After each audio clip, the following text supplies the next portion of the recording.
until my heart broke. I was like, oh shit.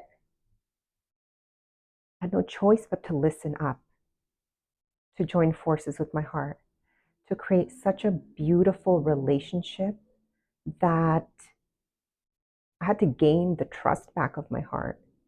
You know that? And rebuild it and fill it with things that it's been begging and asking for years. And it had to get to the point of heartbreak for me to really tune in and listen up.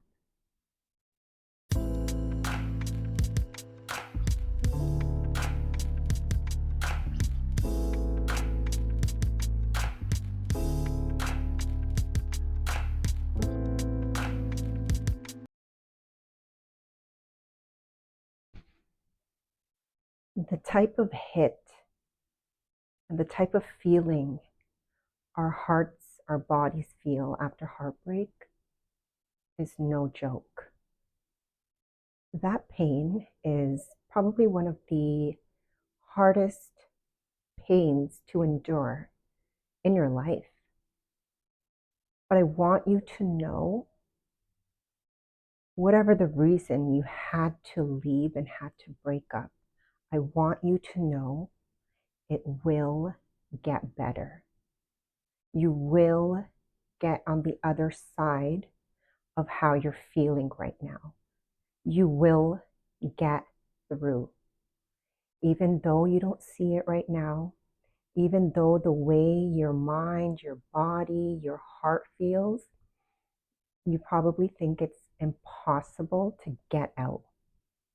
But I promise you, you will.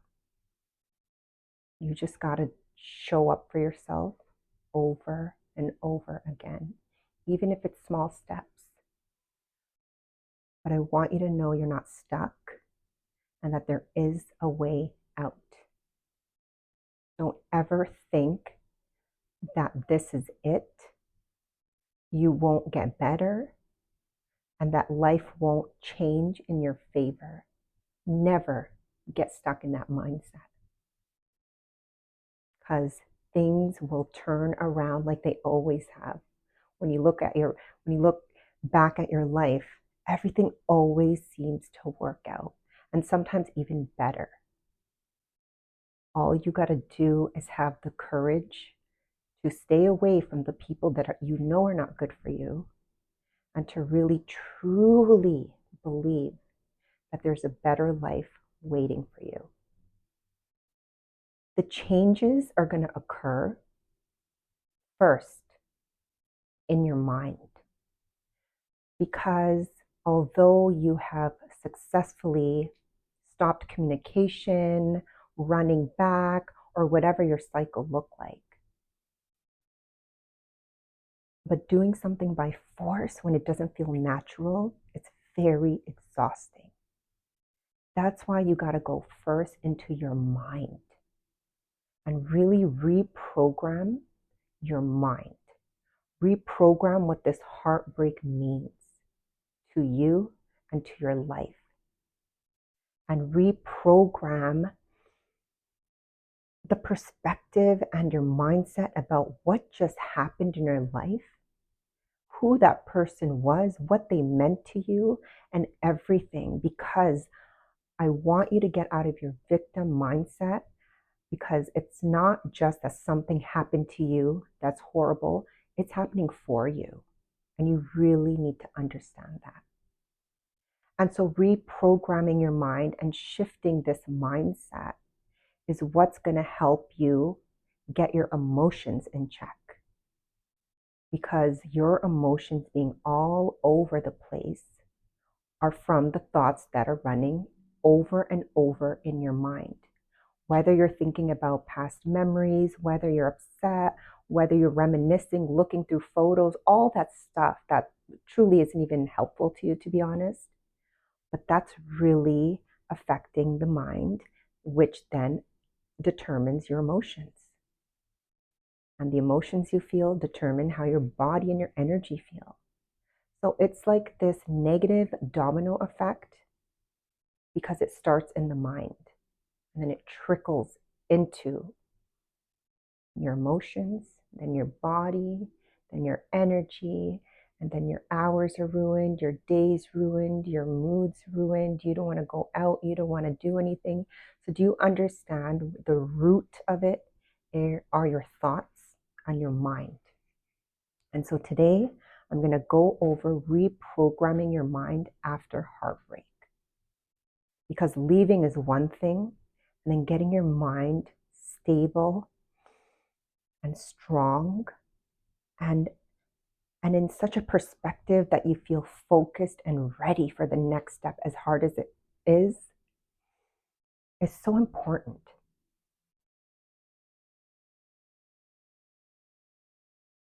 Because let me tell you something.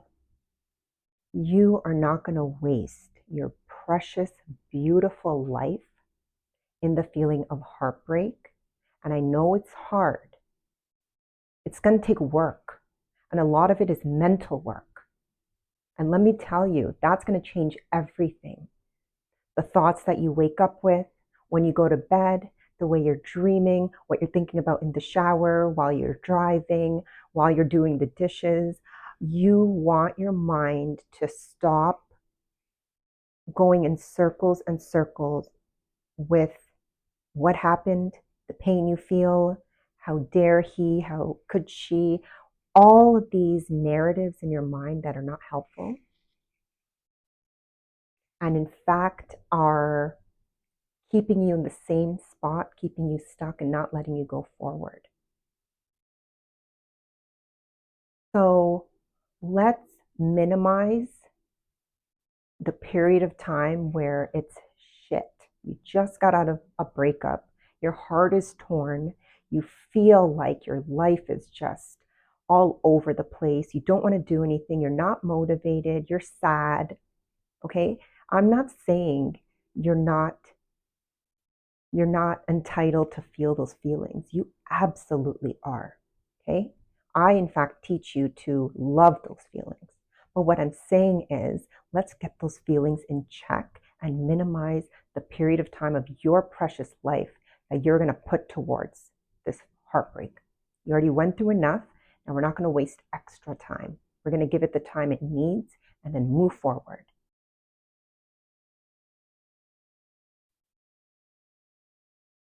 Number one is understanding that that person that broke your heart was needed, was a character that was needed in your story. Especially if it is a type of relationship where you can't live without the person and you're codependent, whether you consciously realize it or not. But sometimes that heartbreak is given to you because you're not listening. Perhaps the universe has given you nudges, but you're not tuned in or listening. And so here comes that character, the perfect character for your story.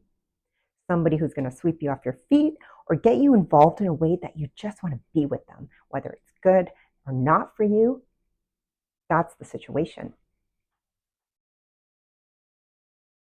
And so to understand that you're being shown something very important through this person because you're not listening otherwise, and you know when somebody has your heart, you have a different attention and focus on this person.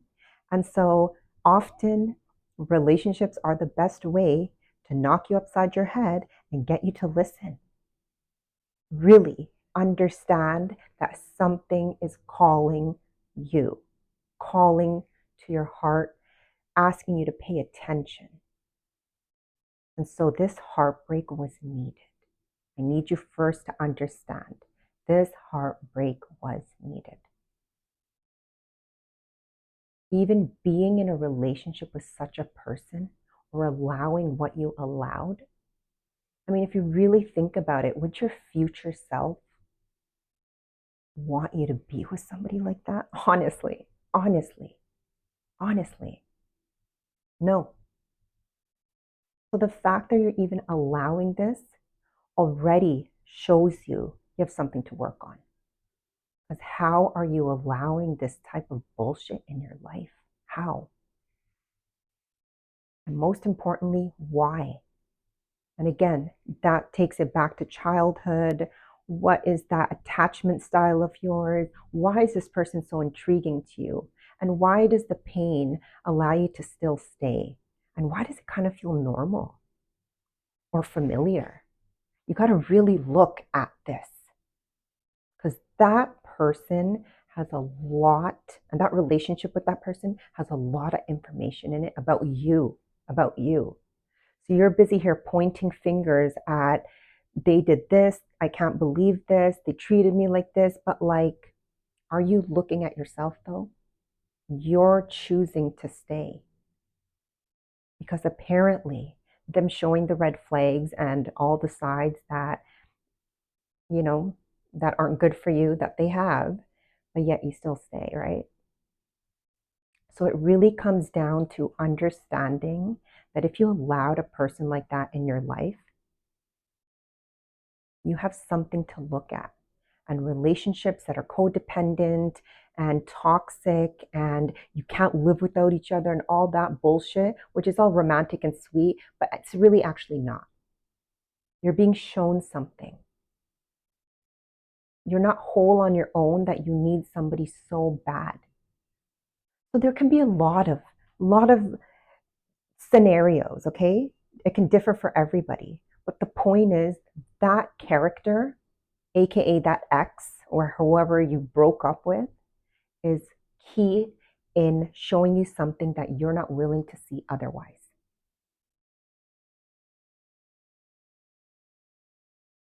Also, somewhere along the line, you forgot how powerful you are.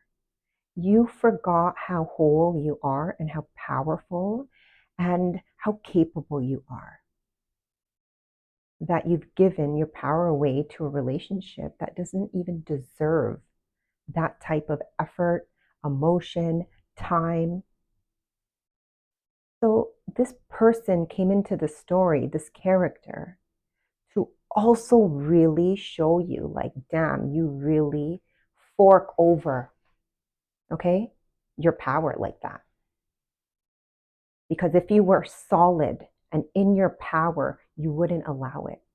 So when did that happen and where did that happen? And why is it okay right now to give somebody who does not treat you like you deserve to be treated so much of your energy and your power?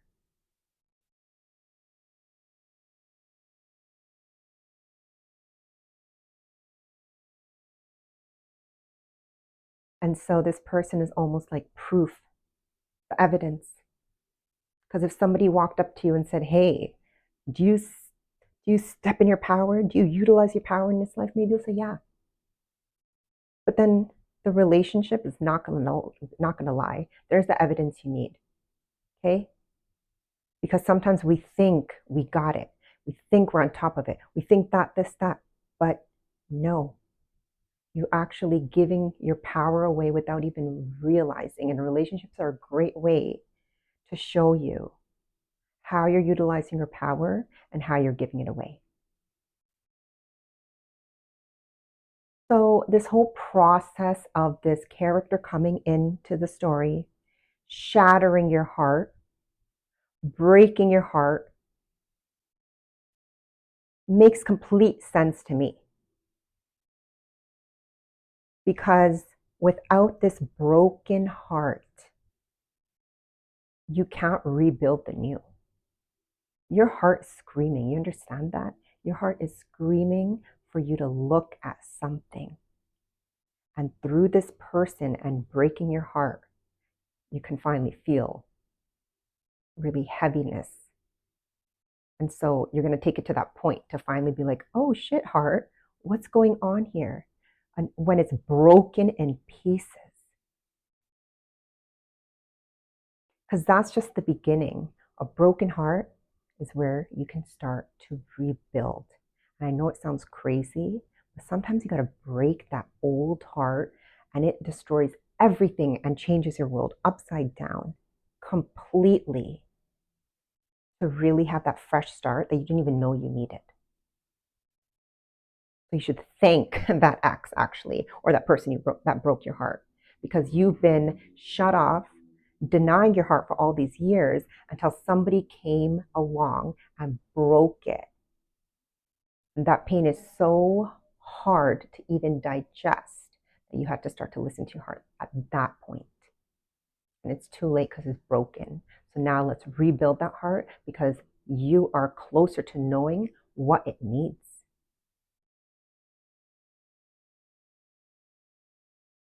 You know how many years I lived denying and shutting out what my heart really needs?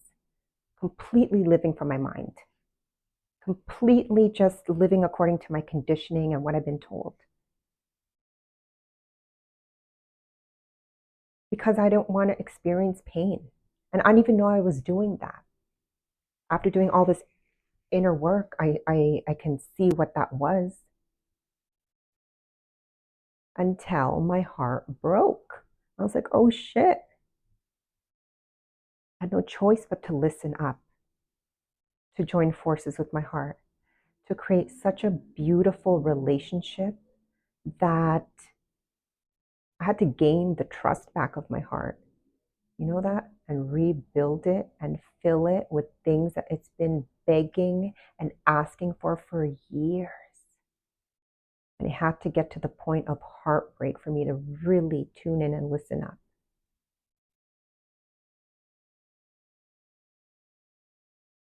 So your heart-shattering is a key part of the process to rebuild it and rebuild it from scratch and properly. Okay? Because that shattered glass, you can't glue it back together. Sometimes you just got to buy a new glass. It is your same heart, but the way you're pumping into it, the life, the love, the attention and care that it needs, that's the new cup, the new glass. You are the only one that can give yourself that. You're not going to sit there anymore, put a Band-Aid on, put a little glue, and keep this heart together. Because again, that person came through and bam, shattered it. The second, congratulations. Number one, you left. Number two, your heart broke. Congratulations. That is the start of a very beautiful journey. Because when you get out of a relationship and you have to force yourself to get out of your comfort zone, whether it's talking to the person every day, depending on them, their energy, their presence, whatever in that relationship that has you in a comfort zone that is so hard to get out of because you've been so used to being with somebody, so used to speaking to somebody on the daily basis. But the thing is that all of these changes that you're making for yourself and all of the changes that you're making for your future self and your future life, it's only going to better you and take you in a direction that you're actually meant to go. Because we often get stuck in things that are not meant for us. But being in the comforts of it, it's so hard to get out. So if you made it this far, congratulations. And give yourself a pat on the back, even if you feel like shit. Because you did something for yourself that you know deep down in your gut, in your heart, you know is right for you. I love you. Thank you for tuning in to this episode, and I will see you next time. Thank you for all the love and support. Please like, share, and subscribe to my channel. See you next time.